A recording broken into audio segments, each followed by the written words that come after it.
24 years ago, I lost my children in the family law court to a man I wasn't even married to. He was very abusive, and I ran away with my children to Canada in 1992.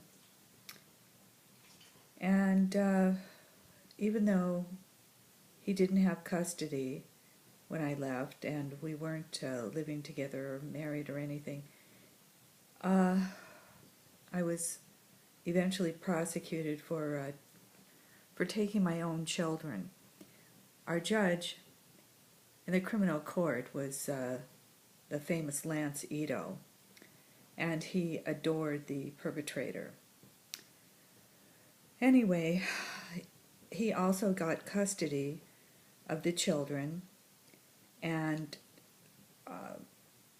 I was not allowed to ever have custody again of my own children. I had to pay him a substantial amount of child support while I worked as a social worker for children. I was also a licensed therapist, although he reported me to the Board of Behavioral Science Examiners.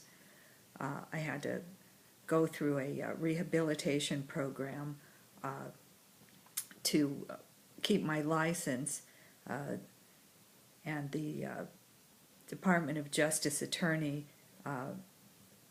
said, poor Mr. Pepper, and she didn't want to punish me, she just wanted to punish my license and take away my livelihood. My children are alienated from me. We don't have a normal relationship. I think my children have some issues because of this. Early on, the visitation took place at his house. He was able to choose a bodyguard basically to abuse me in front of the children. I had to attend numerous sessions of psychotherapy, and he'd call up the psychotherapist and tell them that I was a very disturbed person.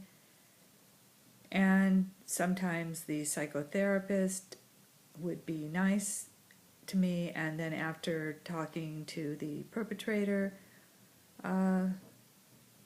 would treat me very poorly. At any rate, this situation never was positively resolved.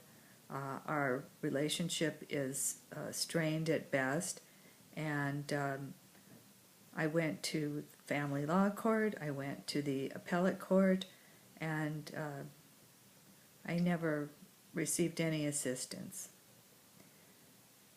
And it's a very horrible, horrible story.